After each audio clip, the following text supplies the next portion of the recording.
Bonjour à tous et bienvenue dans cette nouvelle soirée de la revue Carmonde. Alors on est très heureux de vous retrouver pour cette nouvelle soirée.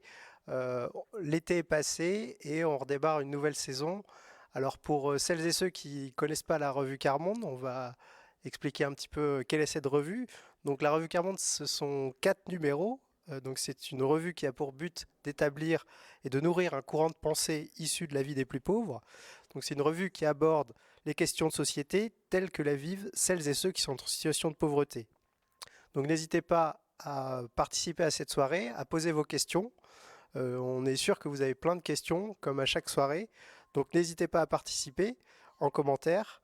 Et si vous souhaitez aussi vous abonner, n'hésitez pas à vous abonner en vous rendant sur le site des éditions Carmonde. On va vous mettre le lien en description.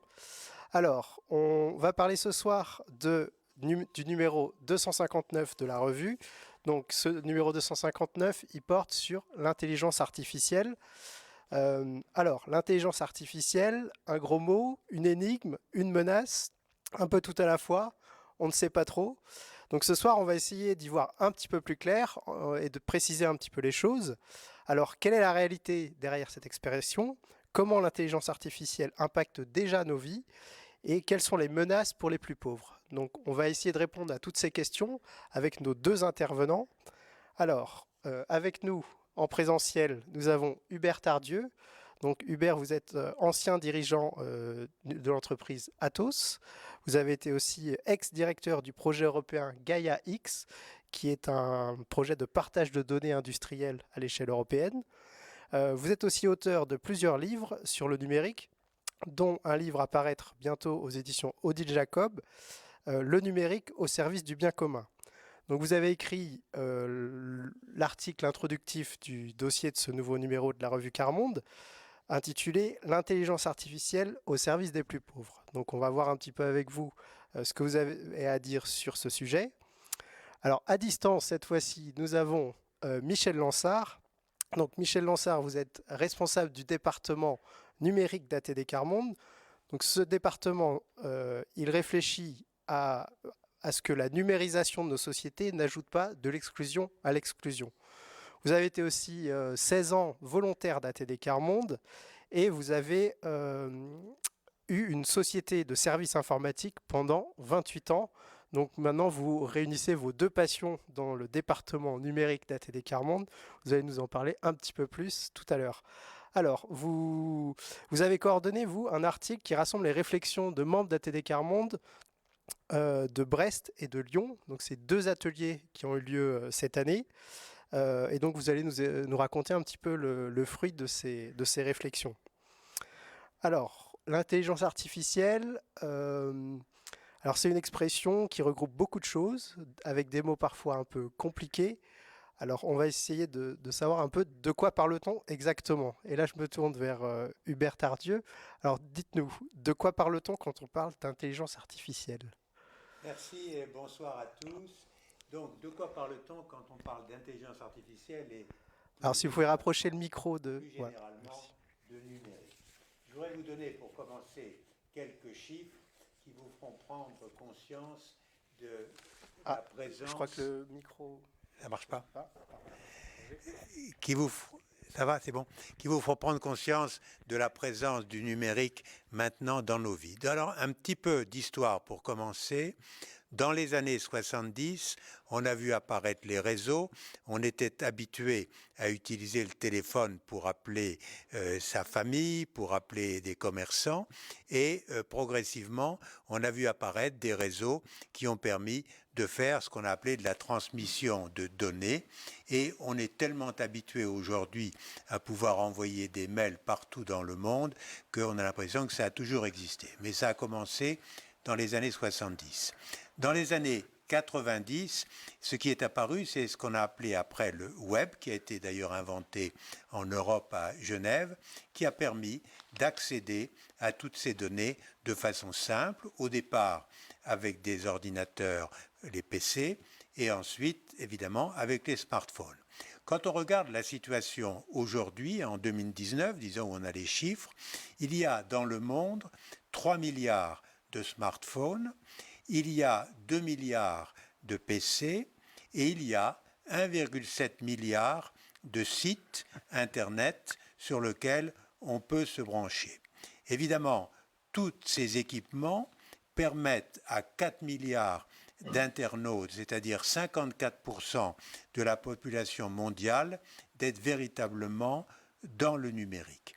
Et ce chiffre de 54%, qui est un chiffre global, monte à 75 à 80% dans les pays industrialisés. En France, spécifiquement, 77% de la population a un smartphone et 76% a un PC.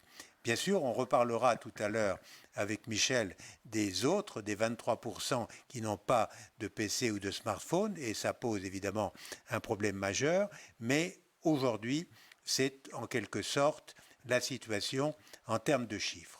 Si on en vient maintenant à l'intelligence artificielle, c'est une des branches, je dirais, de l'informatique, mais c'est une branche qui, quelque part, est plus ancienne ou au moins aussi ancienne que l'informatique. Elle a été lancée aux États-Unis en 2006 sur une hypothèse sur laquelle je voudrais qu'on soit tous bien d'accord et conscients que c'est une hypothèse et qui dit que tous les aspects de l'apprentissage ou de l'intelligence peuvent être décrits de façon si précise qu'on peut construire une machine qui permettra de les simuler. Et donc ça, c'est un peu le rêve de départ des chercheurs à Dartmouth aux États-Unis. On va pouvoir faire en sorte qu'une machine puisse apprendre. Mais comme en science, c'est toujours bien plus difficile qu'on ne le pense, il y a eu ce qu'on a appelé les 2 hivers de l'intelligence artificielle. Le premier hiver, ça a été entre les années 74 et 80, quand après avoir déjà dépensé beaucoup d'argent, on s'est aperçu qu'on n'était pas capable de traduire du russe en anglais. Alors ça, c'était considéré par les Américains comme quelque chose d'insupportable, et du coup, les crédits ont été coupés pendant plusieurs années. Et il y a eu ensuite un deuxième hiver de l'intelligence artificielle, et cet hiver a duré jusqu'à ce qu'on a appelé l'arrivée de l'apprentissage profond. Je reviendrai, si vous voulez, là-dessus tout à l'heure. Et cet apprentissage profond, qui a été inventé à la fois aux États-Unis, au Canada et en France, a permis des progrès extrêmement significatifs dans des domaines sur lesquels on reviendra tout à l'heure, que sont la reconnaissance faciale, la reconnaissance vocale et le traitement automatisé du langage. On peut dire aujourd'hui que traduire du russe en anglais n'est plus un problème. Alors, peut-être pour terminer cette rapide introduction, au cœur de l'informatique, il y a bien sûr, et du numérique, il y a des équipements, je les ai cités tout à l'heure, mais il y a surtout des algorithmes. Et les algorithmes, ce sont ces programmes, ces logiciels qui sont, on a souvent comparé les algorithmes à des recettes de cuisine, c'est-à-dire on dit à la machine ce qu'elle doit faire étape par étape, et la machine le fait. On a été habitué à ce que ces algorithmes soient programmés par des programmeurs, par des êtres humains, et ça a été le cas pour le numérique jusqu'à relativement récemment. L'intelligence artificielle a permis de faire en sorte qu'on n'ait plus besoin de programmer à la main, disons que programmer soi-même par un être humain ces algorithmes, mais qu'en examinant des données passées, eh bien, on soit capable de progressivement enseigner aux machines la manière de véritablement réaliser ce qu'on faisait autrefois à la main. Donc, grosso modo, et j'en terminerai là-dessus, dans l'apprentissage qu'on a appelé apprentissage machine, ce qui est très important, c'est de dire que pratiquement tout ce qui fonctionne aujourd'hui en matière d'intelligence artificielle se fait grâce à ce qu'on appelle de l'apprentissage supervisé.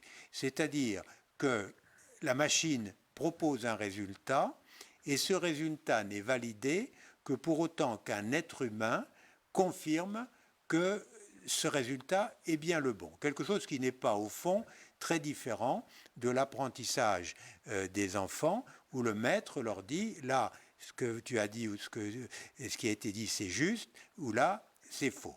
Donc ça, cet apprentissage supervisé, on le comprend bien, on le maîtrise bien.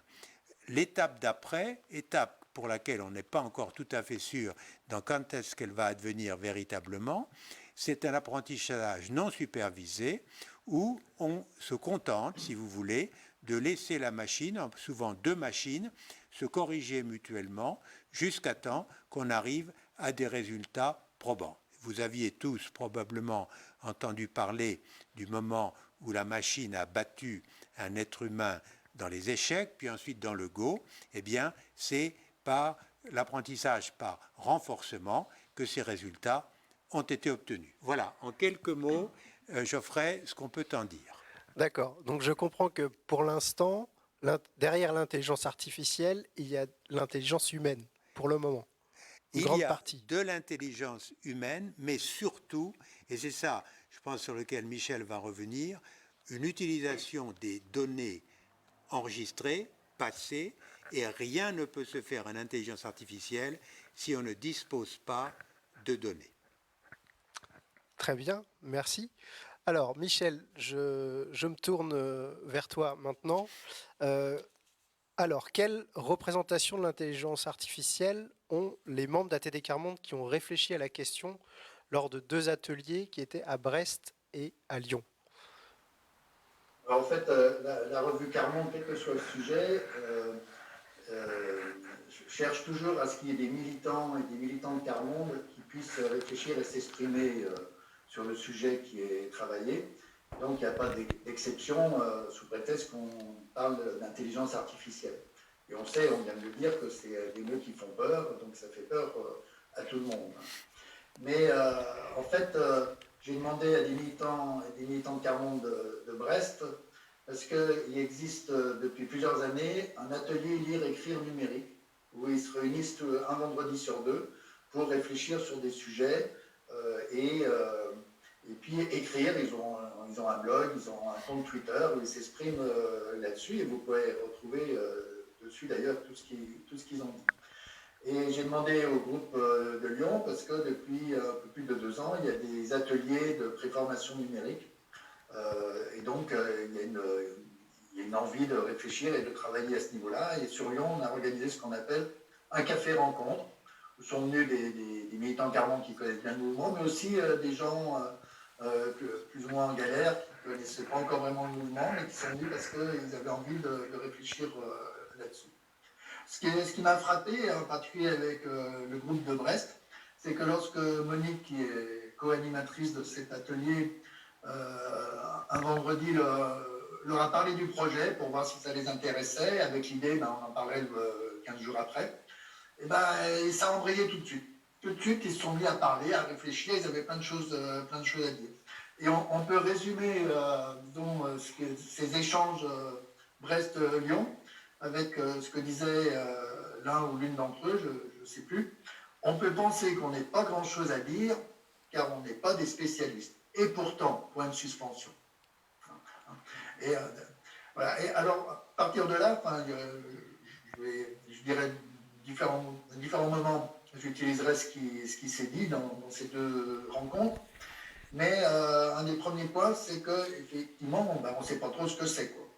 Et ce qui interrogeait beaucoup, c'est le mot artificiel. Et plusieurs personnes ont spontanément eu la même image artificielle. Ce qui me vient, c'est les plantes artificielles en plastique. Ce n'est pas des vraies. Et puis, intelligence, je sais, je connais, mais artificielle, je connais les fleurs artificielles. Ce n'est pas naturel. L'intelligence artificielle, est-ce que c'est une intelligence qui n'est pas naturelle ? L'intelligence, pour moi, c'est une grandeur de l'être humain. L'intelligence artificielle serait alors une intelligence qui ne bouge pas, car l'artificiel reste en vie longtemps, sans pour autant se faner, toujours l'image des fleurs, quoi. Et quand j'entends intelligence artificielle, je me sens un peu désemparé. Le mot intelligence me plaît, mais il y a plein de sortes d'intelligence. Celle que je préfère, c'est l'intelligence du cœur. Et je crois que c'est la plus importante. L'autre, sert trop souvent à classer les gens. Et c'est vrai, on aura l'occasion de le redire, que les algorithmes, souvent, ils servent à trier, à classer, y compris les humains, quoi. Notre réflexion, c'est artificiel, qui n'est pas vivant, qui ne réfléchit pas tout seul. Et ça reprend ce que vient de dire Hubert sur certains aspects, ou que ce sont des humains qui programment derrière cette intelligence, quoi. Donc, ils ont essayé de réfléchir spontanément comme ça, s'il fallait changer le nom intelligence artificielle. Et ce qui venait, c'était un raisonnement artificiel, une connaissance artificielle, une logique artificielle. Et puis, curieusement, derrière cette méconnaissance, et puis on le verra un peu plus tard, la peur qu'il y a, il y a aussi un espoir de sagesse. C'est le mot qui a été utilisé. Voilà. Je prends quelqu'un qui disait, le second mot artificiel n'est pas positif, il n'est peut-être pas très bien choisi. Numérique dirait mieux qu'il s'agit par la puissance des calculs d'augmenter les capacités humaines. Comme toujours, plus il y a de puissance, plus il devrait y avoir de sagesse. Et je me souviens au début de la micro-informatique qu'on rêvait de partager le savoir. Et au début de l'intelligence artificielle, on se disait que les humains avaient plein de défauts et que l'ordinateur serait plus neutre, donc plus juste, donc plus sage. Simplement, on oubliait qu'il était toujours programmé par des humains, justement, qui, eux, ne sont pas très sages. Voilà. Donc, il y a quand même quelque chose qui m'interpelle beaucoup derrière ces réflexions et qui laisse à réfléchir. Eh bien, merci Michel. Alors maintenant qu'on a un petit peu posé le sujet, est-ce que tous les deux, vous pouvez nous donner quelques exemples sur comment l'intelligence artificielle, elle est déjà présente dans nos vies? Oui, je peux peut-être commencer et ensuite Michel complétera. Ce qui est sûr, c'est que aujourd'hui, le numérique et l'IA, et c'est pour ça qu'ils sont populaires, ils rendent énormément de services. Aujourd'hui, quand on veut aller à un endroit, eh bien, on met son GPS, et son GPS, c'est véritablement de la communication, de la transmission de données, du numérique et de l'intelligence artificielle. De la même façon, on est aujourd'hui aidé considérablement dans un certain nombre de tâches par l'intelligence artificielle. On y reviendra tout à l'heure sur les dangers que ça peut procurer, mais beaucoup des démarches administratives que nous faisons tous les jours, sont quand même considérablement simplifiées par le fait qu'on peut les faire à n'importe quelle heure du jour ou de la nuit, et que une fois, alors quelquefois c'est un peu difficile de s'y retrouver, mais une fois qu'on a fini, on n'a pas besoin de se déplacer dans un guichet administratif et d'attendre de faire la queue et tout ça. Donc ça, c'est pour parler des choses tout à fait banales. Dans les choses qui sont peut-être moins connues, c'est tout l'apport de l'intelligence artificielle dans la médecine. En particulier, il est sûr aujourd'hui que dans le diagnostic du cancer, eh bien, l'intelligence artificielle a proposé des résultats tout à fait spectaculaires. Et donc ça, on peut dire que c'est incontestablement un vrai plus. On arrive à faire apprendre à la machine des diagnostics qui ont été faits par des centaines et des centaines de médecins, qui fait qu'à la sortie, elle est capable, par exemple, de déceler si tel point de beauté qu'on a sur la peau est plutôt dangereux, ou si c'est simplement une petite excroissance qui n'a pas d'importance. Voilà, c'est les exemples qui me viennent à l'esprit. Peut-être, Michel, de ton côté. En fait, il y a beaucoup de choses qu'on utilise tous les jours. Par exemple, quelqu'un qui a un smartphone, que ce soit sur iPhone ou Android, peu importe, on va pouvoir, par exemple, parler pour dicter un SMS, un message. C'est ce qu'on appelle les commandes vocales. Et derrière, c'est de l'intelligence artificielle. La même chose dans certains cas, lorsqu'on prend une photo toujours avec son smartphone, ou etc., quoi. Donc il y a beaucoup de choses. Et quand on dit ça comme ça, c'est génial, c'est pratique, et puis je me fous de savoir que c'est de l'intelligence artificielle, c'est pratique et je m'en sers. Et puis il y a quand même aussi derrière le côté des fois embêtant. Par exemple, Hubert a donné l'exemple des GPS, c'est super pratique, moi je m'en sers depuis très longtemps, pas de souci avec ça. Voilà. Mais il y a des phénomènes des fois négatifs. Par exemple, tout près de chez moi, il y a une petite rue plutôt étroite avec des trottoirs très étroits. C'est une rue où il y a beaucoup de personnes âgées, puis il y a des familles avec des jeunes enfants. Et avant, il passait pratiquement jamais de voiture là-dedans, sauf les gens qui habitaient dans la rue. Et puis, comme ils ont installé un tramway pas loin, et puis des feux tricolores, etc., ben, d'un seul coup, il s'est mis à passer plein de voitures qui passaient à toute vitesse dans cette pauvre petite rue, tout simplement parce qu'il y a un logiciel qui s'appelle Waze, et qui, avec l'intelligence artificielle, a dit à tous ses conducteurs, ben, si vous voulez éviter de perdre du temps avec les feux rouges et le tramway, etc., ben, vous passez dans cette rue. Hein. Donc, voilà. Donc, des fois, il y a des trucs géniaux qui, pour les uns et puis négatifs pour les autres. Des fois, c'est une gêne passagère, puis des fois, c'est des choses dramatiques quand l'intelligence artificielle, elle s'est trompée, puis qu'elle vous a enlevé un droit ou des choses comme ça. Voilà. Mais aujourd'hui, c'est clair qu'on n'en a pas conscience. Il y a plein de choses où on a de l'intelligence artificielle. Par exemple, bon, beaucoup utilisent les réseaux sociaux. On utilise Facebook en ce moment, quand ils ne tombent pas en panne comme hier. Hein. Et ben, c'est des algorithmes, c'est l'intelligence artificielle qui cherche à savoir qu'est-ce qui nous intéresse et qui nous amène les idées ou les choses qui a priori vont nous plaire. Donc c'est génial, j'ai des informations qui m'intéressent. Et en même temps, phénomène de rebond négatif, bah, je suis toujours dans les mêmes idées, je suis toujours dans les mêmes petits groupes, et puis bah, j'ai jamais l'occasion de rencontrer d'autres gens, de voir qu'il y a d'autres idées qui existent et de pouvoir réfléchir plus largement. Alors c'est bien parce que tu lances déjà la question suivante qui était comment l'intelligence artificielle transforme le monde.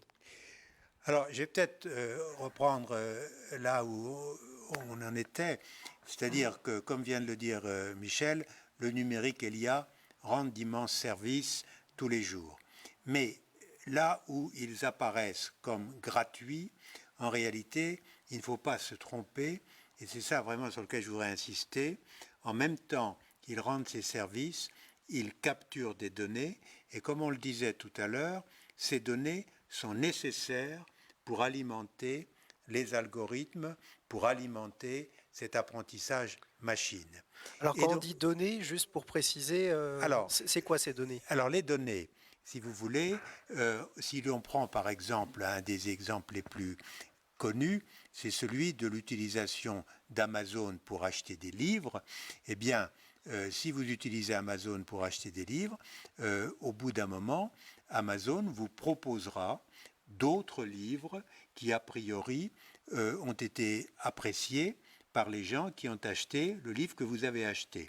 De la même façon, pour tout ce qui concerne ce qu'on appelle les playlists, c'est-à-dire les morceaux de musique qu'on aime, eh bien, si vous aimez tel et tel morceau, il est probable que vous aimerez aussi tel et tel morceau. Comme le disait Michel tout à l'heure, la conséquence de tout ça, et on y reviendra, c'est d'enfermer dans toujours les mêmes goûts, les mêmes gens, et finalement de renforcer l'emprise du passé sur votre futur. Mais je voudrais aussi insister sur le fait que ce numérique et cette intelligence artificielle formatent, on le disait tout à l'heure, notre monde, et l'article dans la revue de Marc Hunyadi est de ce point de vue extrêmement intéressant quand il dit qu'en réalité, si vous ne vous inscrivez pas dans le processus que la machine vous impose, alors vous n'arrivez pas à faire votre démarche administrative que vous voulez faire. Et pour ceux qui sont habitués à ce genre de gymnastique, bon, tout va bien, mais ceux pour qui ça n'est pas naturel, ils vont se trouver très rapidement en échec, et en échec de façon répétée, parce qu'ils ne comprennent pas quelle est la logique qui est poursuivie dans ce processus administratif. Ce qu'on peut dire aussi c'est que les sociétés qui font du numérique et de l'intelligence artificielle poursuivent donc un objectif qui n'est pas apparent, un objectif qui est caché, qui est qu'à l'occasion de l'utilisation de leurs services, ils puissent capturer le maximum de données sur vous et ensuite se resservir de ces données pour les vendre à des commerçants qui, connaissant vos goûts, connaissant vos habitudes, vont pouvoir faire ce que l'on appelle de la publicité ciblée, c'est-à-dire vous offrir des articles qui, a priori, feront tilt dans votre tête et que vous aurez envie d'acheter. Donc, si j'avais à dire par rapport à tout ça, on est en face d'un phénomène dont on peut dire qu'on l'a vu toutes les fois qu'une nouvelle technique, un progrès technique est arrivé, l'imprimerie, la machine à vapeur, l'électricité, à chaque fois on crée des troubles. On peut se dire, eh bien, il y aura un temps pour chaque chose et un temps où on s'habituera à tout ça et ça nous paraîtra naturel. Je pense, et si vous le souhaitez, on pourra aller un tout petit peu plus loin là-dessus, que le numérique et l'intelligence artificielle auront des conséquences sur nos vies, sur le monde, qui sont probablement plus profondes que ce qu'ont été les précédents progrès techniques que nous avons vus. Alors, vous citiez l'article de Marc Ouniadi. Alors l'article s'intitule L'obéissance aux machines fait de nous des machines obéissantes. Donc qui synthétise un petit peu ce que vous disiez. Alors justement, sur les peurs, peut-être Michel, est-ce que tu peux nous dire qu'est-ce qui fait peur dans l'intelligence artificielle selon les personnes qui ont participé aux 2 ateliers à Brest et à Lyon? Une des premières peurs qui ressort, c'est, disons qu'on pourrait la résumer derrière le mot chômage. C'est par exemple quelqu'un qui dit que l'intelligence artificielle, c'est les robots, les caisses automatiques qui suppriment les caissières, le métro sans chauffeur, le robot pour faire des voitures, mais qui va supprimer des ouvriers. C'est ce qui se fait tout seul sans l'être humain. Plus ça va dans les usines, plus il y a des robots et moins d'emplois. On va dans l'inconnu, ça fait peur, ça nous dépasse. Et puis le rapport humain n'est plus là. À la banque, maintenant, il n'y a plus personne au guichet. C'est tout des machines. Ça fout les boules. Les hommes ont été remplacés par des machines, mais les machines, elles ne sont pas toujours correctes. Ça promet pour l'avenir. Donc il y a vraiment une crainte à ce niveau-là. Il y a aussi une crainte au niveau de la perte des émotions humaines, je dirais. Par exemple, quelqu'un qui cite avoir vu à la télé un reportage où une maman était bouleversée parce que sa fille de 16 ans, qui est trisomique, avait placé en tête de la liste des personnes qu'elle désirait inviter pour son anniversaire le nom du robot qui servait les repas à l'institut médico-éducatif où elle était. Donc, elle voulait inviter le robot à son anniversaire. Et ça travaillait beaucoup, certains disaient, mais est-ce que les robots, ils ont des émotions? Et il y a par exemple un programme au Japon. Le Japon est très très en avance comme pays au niveau de la robotique. Et il y a un robot qu'on peut commander pour avoir des compagnies. Quand les gens sont seuls, ils vont appeler, le robot va venir discuter avec eux, essayer de leur monter le moral, etc. Mais en fait, comme faisait remarquer des militantes, la personne a besoin de liens humains. On fait appel à un robot qui écoute, qui répond, mais avec des phrases déjà préenregistrées. Et ça, c'est effrayant. Il y a quelqu'un qui résumait très bien cet aspect-là aussi en disant « Je ne veux pas aller voir un psychologue robot ». Tout est dit, rien que à ce niveau-là. Et donc, ce qui fait peur, c'est la machine. Est-ce qu'elle est contrôlée par l'homme? Est-ce que l'homme est contrôlé par la machine? Et quelqu'un qui disait, par exemple, une machine qui va pointer ton passage quand tu arrives dans l'entreprise. Le jour où il t'arrive un truc, elle va pointer que tu n'es pas là. Et on ne pourra pas l'appeler en lui disant « Tiens, machine, il m'est arrivé un truc perso. » Pour elle, un numéro, tu n'es pas là, donc tu n'es pas là. on n'a plus d'autres choses à dire à ce niveau-là. Donc il y a vraiment, c'est ça, la perte du chômage et la perte des émotions humaines, le dialogue avec la machine, pour moi, c'est des peurs qui ressortent beaucoup. Et puis, il y a les peurs en fait, qui sont cachées derrière les mots, quoi. On l'a vu tout à l'heure quand Hubert parlait d'algorithme, mais même déjà le mot numérique, il y a un mot pourtant tout ça, il fait peur. Et souvent, je vois encore quelqu'un récemment qui me disait, moi je veux rien de numérique, je ne toucherai jamais à ton numérique, là. Okay. Et puis, bon, ok. T'as fait quoi hier soir? Oh ben, j'ai regardé un film à la télé, oui, ben, ça m'a fait du bien, ça m'a changé les idées. Ah bon, et tu as encore une antenne sur le toit? Ah non, j'ai une box. Donc il ne veut pas de numérique, mais il regarde tous les soirs la télé avec du numérique. Mais il fait du numérique sans le savoir. Voilà. Donc c'est aussi des gros mots qu'il faut montrer qu'on s'en sert, qu'il y a du négatif, il y a du positif. Et puis voilà. D'accord, merci. Donc donc il y a les peurs, mais il y a aussi qu'est-ce qui relève d'une menace, on va dire, plus réelle, notamment pour les personnes les plus pauvres. Hubert. Alors, peut-être avant de répondre à votre question, et Michel rappelait très justement que la peur du chômage était probablement la première des peurs. Malheureusement, elle n'est pas nouvelle. Quand la machine à vapeur est arrivée, quand l'électricité est arrivée, il y a eu les mêmes situations. Le manque de contact humain est très important. Je voudrais prendre peut-être 2 minutes pour dire un peu ce qu'on a écrit dans ce livre qui paraîtra au mois de janvier.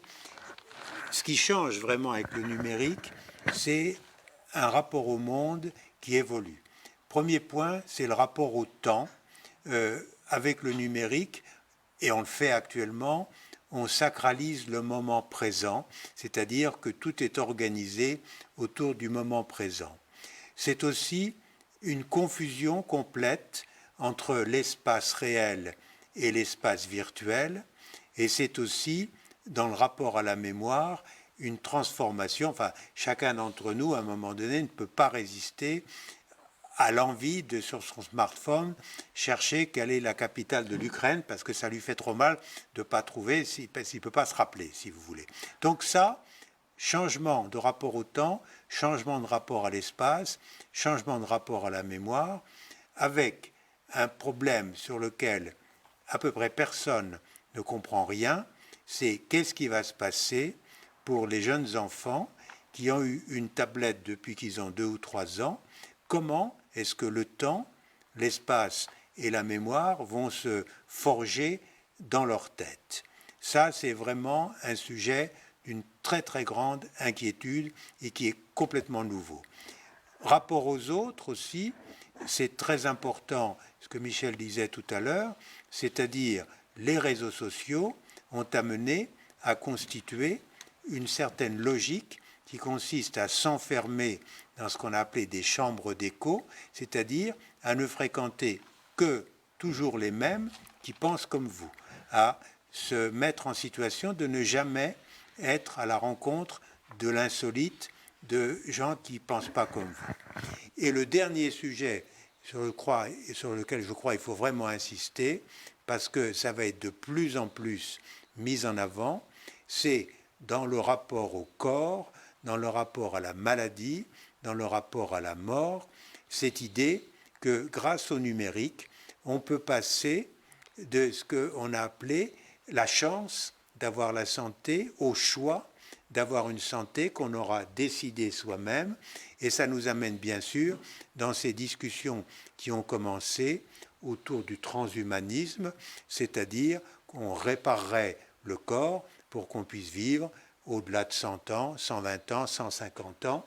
Et bien entendu, il y a là derrière tout ça un gigantesque problème d'une santé qui serait réservée à ceux qui peuvent se la payer, si vous voulez.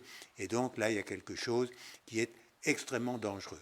Donc, des choses qui sont semblables à des transformations techniques qu'on a connues autrefois et des choses sur lesquelles on n'a absolument pas aujourd'hui de perspective certaine sur ce que ça va amener dans l'humanité. On a beaucoup parlé de post-humanisme pour refléter ça, c'est-à-dire un humanisme qui serait différent de celui auquel on a été habitué dans les sociétés dans lesquelles nous vivons. D'accord. Alors si on revient sur les plus pauvres, quel problème l'intelligence artificielle pose pour les plus pauvres? Je ne sais pas si... Peut-être Michel? En fait, elle pose des problèmes à toute l'humanité, hein, soyons clairs. Avec le risque, comme vient de dire Hubert sur la santé, que certains, parce qu'ils ont les moyens, ils prennent tous les côtés positifs de la chose, et que les autres, ils restent sur le carreau. Et comme toujours, plus on est pauvre, plus on est dans la galère, plus on est loin de profiter de tout le côté positif de l'intelligence artificielle. Mais il y a aussi des dangers de l'intelligence artificielle lorsque je citais quelqu'un tout à l'heure qui disait que ça pouvait servir à trier les humains. Il y a quand même des essais qui se font de ci, de là pour trier ceux qu'on va embaucher, par exemple, trier ceux qu'on va libérer de prison ou pas, parce que l'intelligence artificielle aura décidé, elle, dans son coin, que ça peut être trop dangereux de le libérer maintenant, que l'intelligence artificielle va décider que la famille, elle est peut-être encore dangereuse pour l'enfant, il faut le placer, etc. Il y a beaucoup de choses où il y a des dangers, et moins on est armé, et plus on dépend des autres, des services qui utilisent ces outils, plus évidemment c'est dangereux. Mais ce qu'il y a surtout derrière, il y a ce qu'on appelle dans le jargon des métiers les biais. C'est-à-dire que par exemple, l'intelligence artificielle, on va lui apprendre à reconnaître un chien, par exemple, parce qu'on va lui montrer des millions de photos de chiens, des gros, des petits, des noirs, des blancs, assis, couchés, la patte en l'air, etc. Et tout ça, elle va finir par comprendre que c'est un chien, mais elle ne va jamais reconnaître qu'est-ce que c'est qu'un chat. Voilà. Elle apprend en fonction de ce qu'on lui donne. Voilà.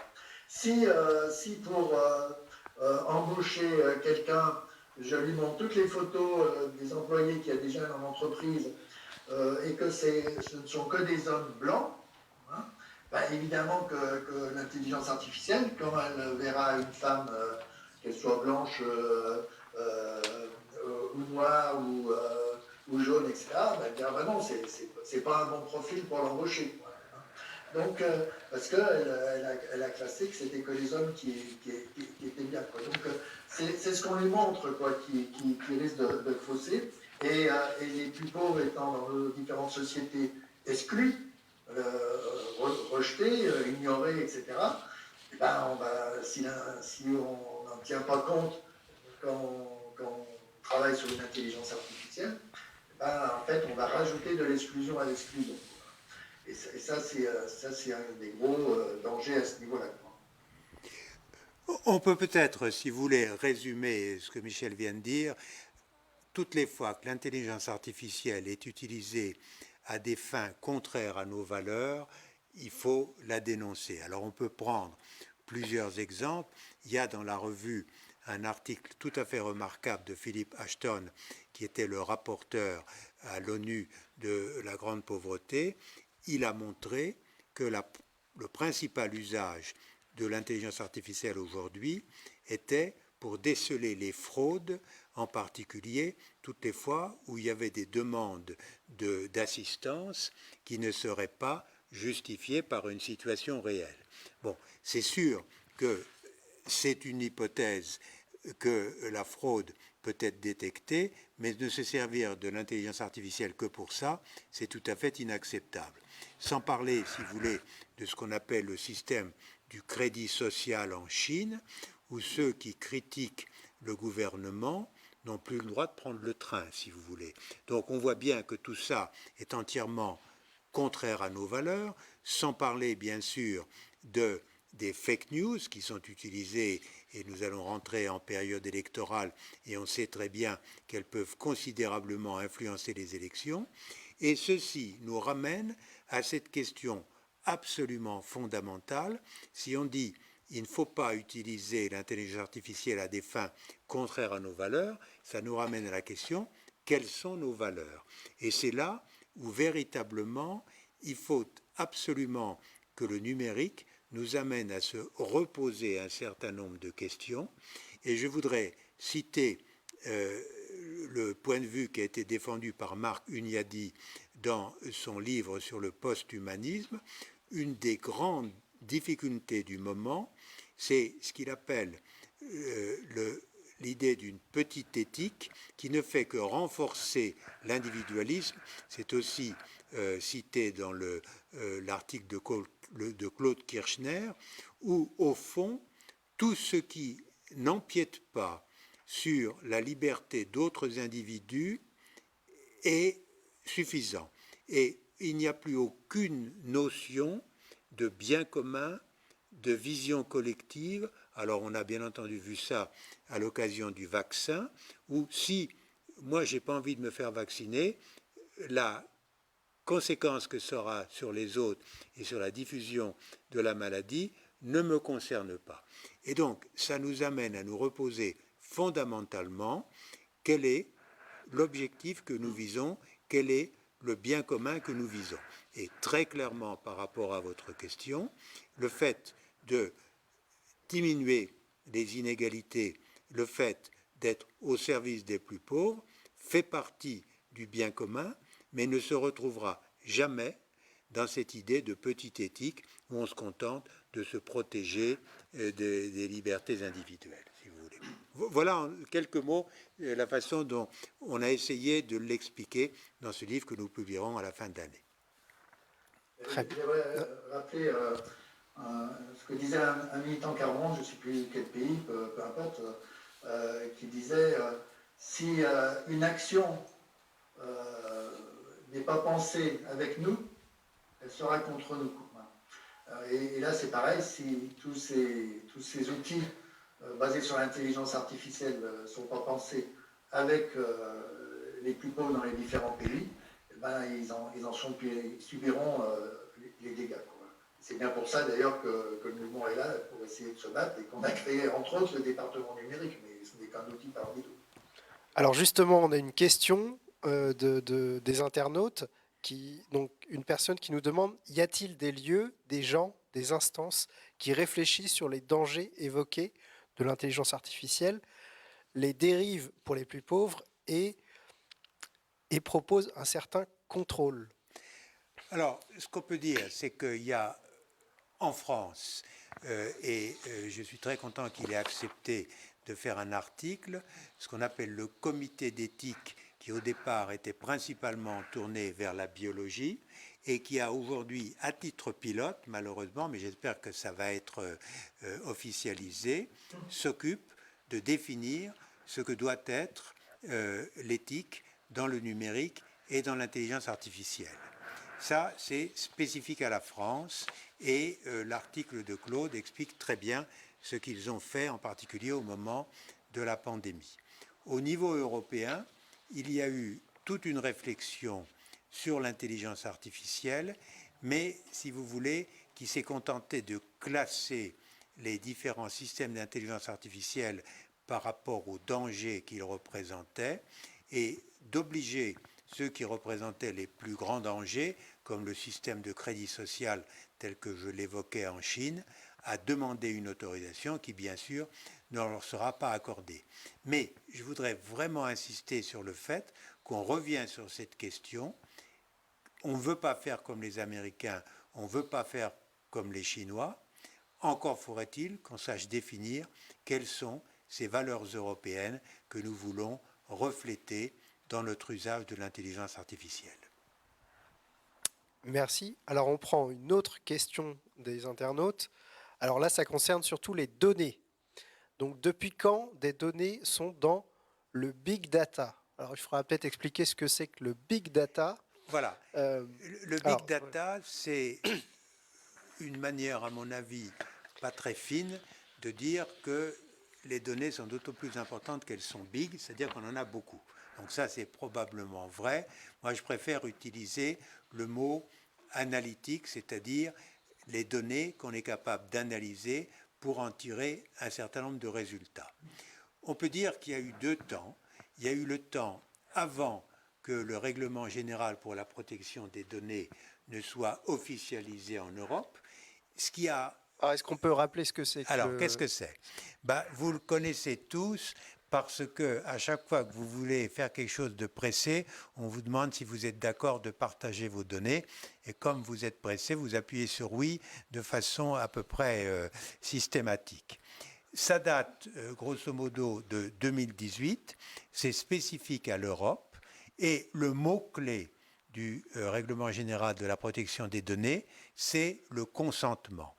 On ne peut vous demander vos données que pour autant que vous consentiez à les partager. Il faut savoir qu'aux États-Unis, les données n'ont pas besoin de consentement pour être stockées, si vous voulez, c'est-à-dire que n'importe qui a accès aux données peut les stocker. Quant à la Chine, et comme vous savez, ça a été tout à fait la liberté totale. Cet été, vous avez peut-être vu que le gouvernement chinois, qui s'inquiétait que les données soient plus dans les mains des sociétés privées que dans les mains du gouvernement, a décidé de mettre en place une réglementation qui, par certains côtés, ressemble au règlement général pour la protection des données. Et comme on est en Chine, d'ici la fin de l'année, ça sera fait, si vous voulez. Mais on peut dire que cette protection des données individuelles est aujourd'hui un fait acquis en Europe. Ça le sera aussi en Chine et ça l'est aussi dans un certain nombre d'États américains comme la Californie. D'accord. Alors la personne prolongeait son questionnement en demandant qui est le propriétaire de ces données, à qui appartiennent ces données. Alors ça, c'est un sujet extrêmement difficile qui a conduit certains à dire qu'on pouvait mettre ces données, les valoriser, si vous voulez, et les faire payer. Il ne faut pas se tromper sur une valeur qui est absolument essentielle, je dirais, en Europe, qui est celle du partage. Alors, on retrouve ça, bien sûr, chez ATD. Les données sont des ressources dont il faut dire qu'elles doivent être partagées pour mieux servir l'humanité. Mais ça doit se faire avec le consentement de ceux qui ont, alors pour répondre plus spécifiquement à la question, ceux qui ont généré les données sont en principe ceux qui en sont propriétaires. Mais un monde où chacun cacherait ses données serait un monde qui deviendrait invivable. Hein. Et donc ça, il faut bien en être conscient. Il y a eu des romans qui ont été écrits là-dessus, où la société se partageait entre ceux qui ne voulaient partager aucune de leurs données, donc ils vivaient à la campagne, ils n'avaient plus accès à aucun service, et ceux qui acceptaient de partager leurs données, alors tout leur était ouvert. Donc évidemment, il faut réglementer tout ça, et on peut dire que le règlement général pour la protection des données a été un progrès en Europe, mais que ça a été pour part très fortement détourné parce que c'est devenu des automatismes qui embêtent les gens et on aurait pu faire une application plus subtile. Je ne sais pas, Michel, si tu veux compléter. Et je pense qu'en fait, je suis tout à fait d'accord avec ce que tu viens de dire, et je dirais aussi que c'est pas une question d'aujourd'hui. C'est une question dont on parle beaucoup aujourd'hui parce qu'il y a beaucoup de données, beaucoup de traitements, voilà. Mais ça existait déjà avant et souvent sans qu'on s'en rende compte. Par exemple, le fait que Amazon ou Facebook ou autres utilisent le fait qu'on regarde, qu'on achète des bouquins et puis pour pouvoir vendre, etc. Moi, je me rappelle dans les années 70, c'était Jean-Louis Servan-Schreiber, qui était un patron de presse, qui avait sorti un bouquin sur les questions de presse. qui disait un journal, c'est pas fait pour vendre de l'information à ses lecteurs. Un journal, c'est fait pour vendre ses lecteurs aux publicitaires. Exactement. Voilà. Donc c'était clair, écrit, n'importe qui peut aller vérifier encore aujourd'hui ça, quoi. Sauf que bon, c'était petit dans un coin, et que celui qui n'avait pas suivi les cours de Jean-Louis Servan-Schreiber, mais il n'en savait rien. Alors que là, il y a tellement de choses qu'on commence à s'en soucier. Et en ce sens-là, il y a un côté positif, parce qu'on commence à s'en soucier. Avec le règlement général que tu as évoqué, Hubert, et puis d'autres, quoi. Mais bon, c'est un petit progrès dans le bon sens et il y a encore beaucoup de choses à faire. Alors, on a une autre question très intéressante aussi des internautes. Alors, des personnes ont peur d'avouer qu'elles ne savent pas lire et écrire. Elles voudraient apprendre. Est-ce que l'intelligence artificielle pourrait leur apprendre? Est-ce que l'on peut développer des programmes dans ce sens? Est-ce que vous avez des exemples? Oui, j'ai vu cette question dans la revue. Il y a quand même, de ce point de vue, je ne sais pas si c'est une bonne nouvelle ou pas, mais on est pratiquement maintenant capable de s'interfacer, de travailler avec l'ordinateur, avec la parole. Il n'y a absolument plus besoin de savoir taper et de savoir lire et écrire pour, disons, se mettre en contact avec l'ordinateur. C'est aujourd'hui pratiquement acquis. Alors maintenant, est-ce que ce sera une manière finalement de dire que ne pas savoir lire ou écrire ne sera plus un enjeu? Je me souviens d'un livre ou d'une conférence de Michel Serres, le grand philosophe, qui, peut-être vous rappelez-vous de ce qu'il disait, autrefois, au XIIIe ou XIVe siècle, un étudiant qui allait à la Sorbonne écoutait le cours du professeur pendant 1 heure et pouvait, en sortant, réciter par cœur ce qu'il avait entendu pendant 1 heure.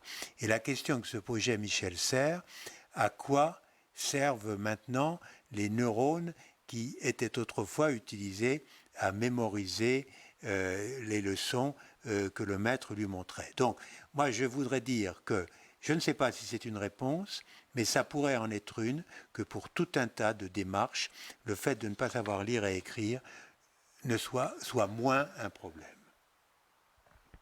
Je ne sais pas, Michel, si tu es d'accord. Michel, On le voit aussi sur un autre aspect au niveau des personnes qui vivent certains handicaps, en particulier les aveugles et non-voyants, par exemple, ou malvoyants.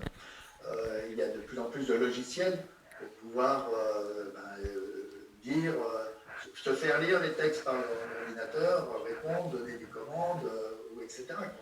Quand sur un smartphone, vous pouvez, la plupart, en tout cas des modèles aujourd'hui, vous voulez taper un SMS, vous pouvez lui dire ce que vous voulez. Ceci dit, il y a encore des fois des bizarreries, et si vous avez cliqué trop vite, vous vous rendez compte que vous avez envoyé un message un peu curieux à votre correspondant, parce que l'ordinateur, il ne vous a pas tout à fait bien compris, on va dire. Voilà.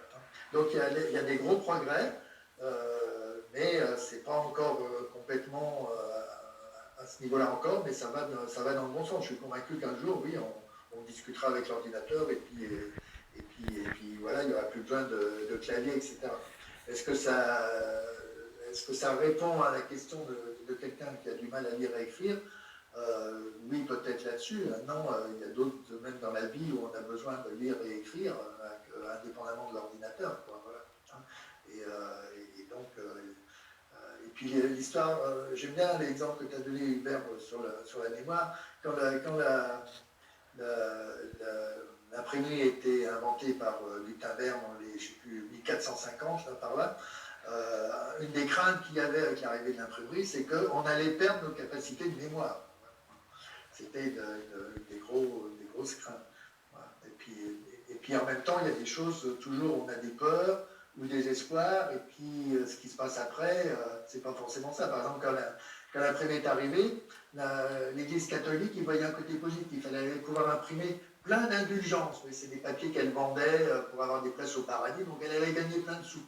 Ok, mais elle n'avait pas prévu qu'on allait pouvoir imprimer la Bible, que tout le monde allait pouvoir lire la Bible, et que finalement ça a débouché sur le protestantisme. Exactement.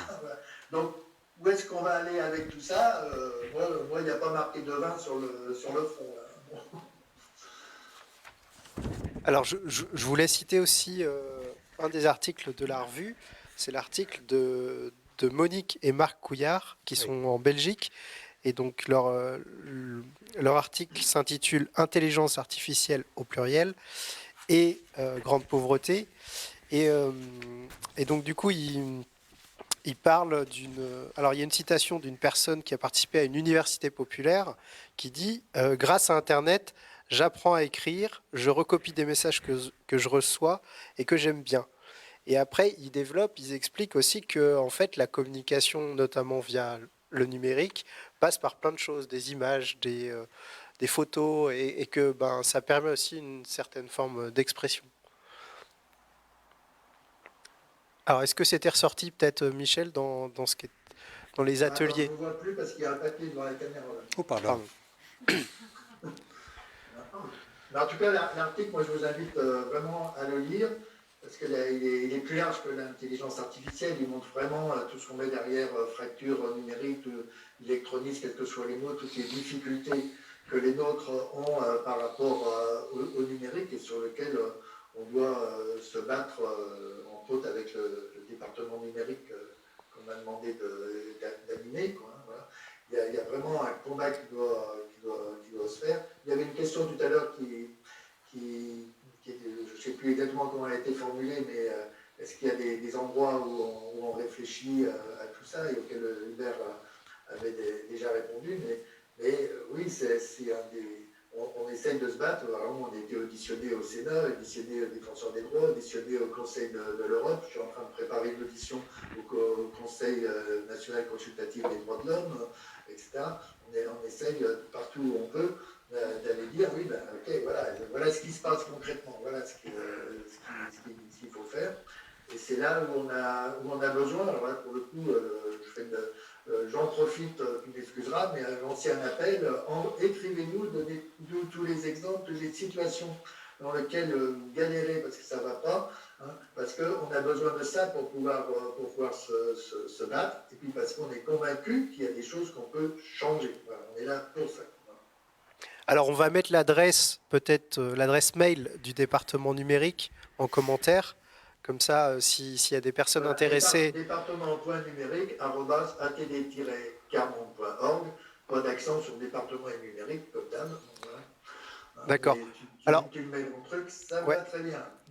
très bien, merci. Alors moi, j'avais peut-être une autre question qui était qu'on n'a pas encore, enfin qu'on n'a pas trop abordée, c'était la question de l'accès au droit. Donc là, il y a un mot qui est un petit peu partout, c'est la dématérialisation. Et peut-être que vous avez l'un et l'autre des exemples là-dessus sur voilà ce que ça rend plus compliqué peut-être pour les personnes en situation de pauvreté.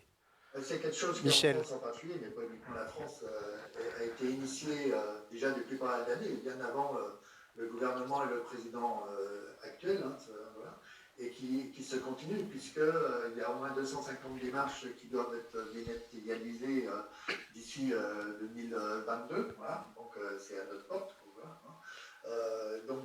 Avec toutes les difficultés, les angoisses, la perte de droit, la perte de se tromper, parce que si je clique au mauvais endroit, je vais perdre ce que j'ai, etc. Quoi. Et il y a quand même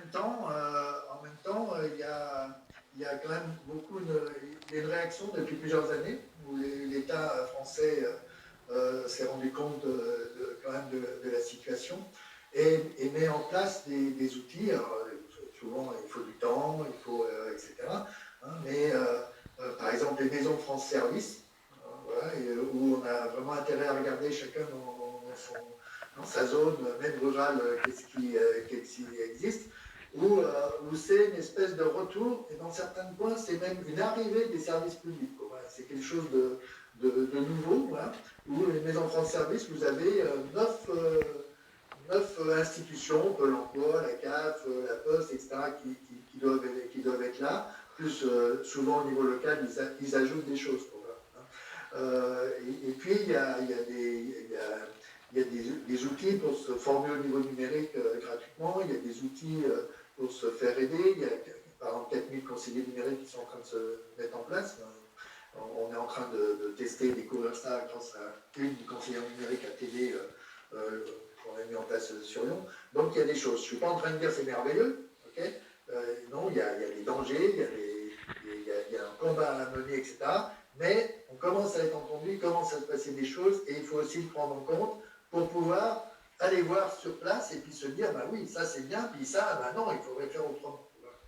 Alors un peu dans le prolongement de ce que tu dis, il y a une question d'Internet. Beaucoup de personnes ne savent pas qu'elles peuvent avoir accès à certaines prestations. Est-ce que l'intelligence artificielle peut les aider à accéder à leurs droits? Ça, c'est une question qui est vraiment extrêmement importante. C'est-à-dire que il y a ce qu'on discutait tout à l'heure sur le fait que la machine, on doit lui obéir pour faire des démarches administratives, et c'est ça qui fait peur dans la dématérialisation par rapport à un être humain qui comprendra la situation.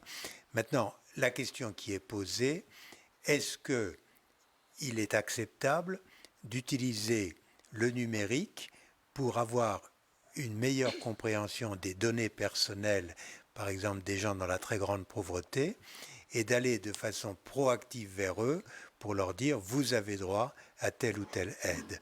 Et ça, je ne pense pas qu'aujourd'hui ce soit vraiment dans les mentalités. On va utiliser, comme on le disait tout à l'heure, l'intelligence artificielle pour découvrir les fraudes, mais de la même façon qu'on sait découvrir les fraudes, on pourrait se servir des mêmes outils pour découvrir quelles sont les aides auxquelles un certain nombre de gens ont droit et qui n'ont pas eu l'opportunité de demander. Ça serait un changement profond où on dirait, oui, on est d'accord de partager nos données personnelles parce que ça permettra de mieux connaître nos droits. En fait, il y a des réflexions actuellement dans certains services de l'État ou d'organismes de l'État pour aller dans ce sens-là. Mais c'est quelques personnes dans des coins qui réfléchissent à ça, qui veulent y aller, etc. Et derrière, il y a toutes les contingences politiques, administratives, financières qui évidemment vont dans l'autre sens, quoi, avec tout ce courant qu'on sent très nettement depuis quelques années où il faut lutter contre l'assistanat, où les pauvres ils nous coûtent cher, ou etc. Et là, ce n'est pas une question d'intelligence artificielle, c'est une question politique, au sens profond du mot politique. Et ça veut dire que c'est à nous tous de jouer en tant que citoyens. Hein, c'est pour ça que le mouvement il a créé l'Alliance, c'est de faire que tous ceux qui ne connaissent pas la galère dans leur vie s'allient avec ceux qui la connaissent pour essayer de changer les choses. Hein. Et il y a les moyens techniques, comme le vient de dire Hubert, d'aller dans le bon sens, mais on a besoin de la pression militante pour pouvoir que ces outils puissent vraiment aller dans le sens que l'on souhaite. C'est plus de la technique, là, c'est de la militance. Très bien, merci. Alors on prend une dernière question de nos internautes. Donc, alors la question c'est, les échanges dits virtuels peuvent donner l'impression qu'ils sont immatériels et illimités, mais c'est un leurre. Il y a des machines il y a des machines avec un impact très lourd. Qu'en pensez-vous? Donc là, j'imagine que c'est sur la dimension écologique de l'intelligence artificielle et du numérique. Bon, Vaste sujet. non, mais ce sujet-là, il est fort bien connu. Aujourd'hui, on pense que le numérique représente à peu près 8% des dépenses en énergie et que, évidemment, ça va continuer d'augmenter. Bon, mais dès qu'on fait ce calcul, la pandémie nous a conduit à faire énormément de réunions Zoom. Autrefois, on prenait le train ou on prenait l'avion pour aller rencontrer des gens. Donc, tout ça doit être regardé avec énormément de soin. Et aujourd'hui, pour moi, la vraie question, c'est de savoir qu'est-ce que l'on perd dans les relations humaines quand on est dans un échange virtuel qui ne pourra pas passer au travers des écrans.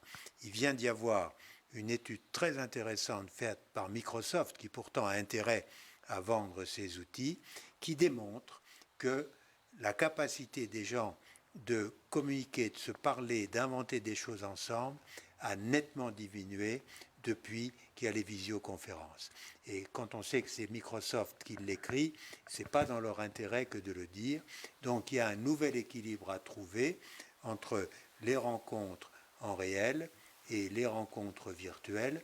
Il ne faut pas que la question de la consommation d'énergie soit le seul moteur qui fasse qu'on trouve le bon équilibre. Et c'est une situation, enfin, c'est une question complexe, c'est-à-dire qu'il faut tenir compte de beaucoup de choses, quoi. Il y a l'exemple que vient de donner Hubert, quoi, entre les voyages ou le Zoom. Bon, on va dire que dans un cas, c'est plus économique en CO2, par exemple, un Zoom qu'un voyage, ça dépend encore du voyage. Mais il y a plein de choses, par exemple, actuellement, il y a plein de projets au niveau agriculture, au niveau intelligence artificielle, objets connectés, 5G en particulier, qui s'ils sont bien mis en œuvre, permettent d'économiser énormément l'eau. Et si on dit ça comme ça, ben c'est très positif, quoi, voilà. Et puis on va donner un autre exemple où ça dépense beaucoup d'énergie. Mais cette énergie, qu'est-ce qu'on en fait? Par exemple, il y a de plus en plus de chauffage urbain qui se fait à partir des fermes de serveurs. Donc cette chaleur qui jusqu'avant était perdue, voilà, ben, elle est utilisée. Il y a du bon et du mauvais. Pour moi, tout ce qui est numérique, c'est comme le couteau. Un couteau, ben, vous pouvez vous en servir, j'allais dire égoïstement dans votre coin, vous couper un bout de pain, je ne sais pas quoi. Ou vous pouvez vous en servir pour partager le pain avec tous ceux qui sont autour de vous. Ou vous pouvez vous en servir pour tuer votre voisin. C'est le même couteau. Voilà. Et moi, quand on me dit il faut le numérique, c'est formidable, ou le numérique, c'est la pire des catastrophes, c'est comme le couteau. Est-ce que vous êtes prêt à supprimer tous les couteaux parce qu'il y a un assassin? Non. Qu'est-ce que je vais faire avec mon couteau? Qu'est-ce que je vais faire avec mon numérique? Ça c'est la question, et c'est d'ailleurs un des trucs que vous retrouvez dans l'article des militants de Brest et de Lyon, que le problème, finalement, c'est l'utilisation qu'on en fait. Et donc, c'est pas quelque chose... j'envoie les questions à ceux qui savent là-bas, et puis ils vont essayer de faire quelque chose. Ça me concerne aussi. Qu'est-ce que je fais avec ça? Alors, je voulais justement finir avec les mots des personnes de Brest et de Lyon. Donc, il y a une personne qui nous dit, le problème vient que souvent les innovations nous sont imposées. Donc, ma dernière question, un peu en conclusion, pour tous les deux, c'est comment faire pour que l'intelligence artificielle et le numérique soient une chance pour les personnes en situation d'exclusion? J'ai plusieurs réponses par rapport à ça. Michel disait à très juste titre, il y a un certain nombre d'outils qui ont été adaptés pour les malvoyants et tout ça. Il se trouve que la société dans laquelle j'ai été faisait des automates pour vendre des tickets de train ou pour faire des paiements. Et ce qu'on a compris très bien, c'est que si on ne concevait pas cet outil en pensant au handicap d'abord, on était incapable de rajouter cette facilité après. Donc ça, c'est véritablement ma première réponse. Il faut penser dans le bien commun que les inégalités sont quelque chose qui doivent être mis absolument au cœur. L'autre chose que je voudrais dire, c'est que nous sommes aujourd'hui inclinés, poussés à penser que tout ça va tellement vite qu'on ne peut pas faire autrement que de suivre. Ça n'est pas vrai. Les sociétés qu'on appelle parfois les GAFA, Google, Amazon, Facebook et Apple, ont leurs intérêts, veulent faire de la croissance. Nous ne sommes pas obligés de croire ce qu'ils disent et nous devons définir en Europe ce que nous voulons véritablement du numérique pour servir les valeurs que nous défendons. En fait, il ne faut pas s'avouer vaincu, voilà. Et sur tous ces sujets-là. Et je prends un exemple avec la question des sites internet administratifs, qui sont souvent mal foutus, on va dire, compliqués, etc. Voilà. Et quand je dis ben, il faut dire qu'est-ce qui va pas, qu'est-ce qu'il faudrait changer, souvent on dit mais c'est pas possible, de toute façon c'est loin, c'est là-bas, c'est quelque part à Paris, et puis jamais ils nous écouteront. Alors qu'en fait il y a des outils, moi je travaille, je représente le mouvement auprès de la direction interministérielle du numérique, voilà, et je sais qu'à l'intérieur il y a des graphistes, il y a des spécialistes qui sincèrement cherchent à améliorer, à changer les choses, qui ont besoin de ces exemples-là, voilà, et si on ne leur envoie pas, eh bien, ils sont désarmés, ils peuvent pas. Quoi, voilà. Donc, comme je le disais déjà tout à l'heure, voilà, c'est possible d'agir, il faut nous dire, là, il y a quelque chose qui ne marche pas, voilà, et puis après, ben, on va essayer de faire bouger les choses. Il y a des gens à tous les niveaux qui veulent que ça bouge. Alors, ben, merci à tous les deux. On arrive au bout de cette soirée et merci à vous de nous avoir suivis. C'était vraiment enfin, un échange passionnant. Alors, vous parlez un petit peu des autres articles aussi qui sont à découvrir dans ce numéro de la revue. Alors, on en a déjà un petit peu parlé. Il y avait l'article L'obéissance aux machines fait de nous des machines obéissantes de Marc Ouniadi, donc qui est professeur de philosophie sociale, morale et politique à l'université de Louvain en Belgique. Il y avait Intelligence artificielle et grande pauvreté de Monique et Marc Couillard, qui viennent de Belgique aussi. Pour un numérique fraternel de Claude Kirchner et Jérôme Perrin. Des audiences en ligne inhumaines et injustes de Tammy Maines, qui est militante quart-monde britannique. Donc c'était aussi un exemple qu'on n'a pas cité, mais qui était aussi assez illustrant justement de à quel point le numérique peut être inhumain. Scandaleux Voilà. le numérique dans ce cas. Voilà. Et donc, alors, il y avait aussi l'État-providence numérique et les droits de l'homme, donc par Philippe Alstom.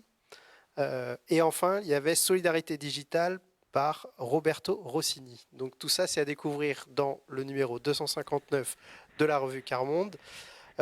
Si vous voulez vous abonner, ben, n'hésitez pas, on va remettre le lien en commentaire. Vous pouvez aussi retrouver les numéros précédents de la revue sur le site de la revue Quart-Monde. Et ben, un grand merci à vous et à bientôt pour une nouvelle soirée. Alors une dernière chose de Michel. Voilà, c'est que c'est bien de penser à soi en s'abonnant et en lisant la revue. Il faut viser plus large. Battez-vous pour que cette revue elle soit dans la bibliothèque de votre entreprise, de votre quartier, de votre paroisse, de n'importe quoi. Il faut qu'elle circule. Eh ben, merci beaucoup Michel, le message est passé et écrivez-nous. À bientôt. Merci et bonsoir. Au revoir. Merci, à la prochaine.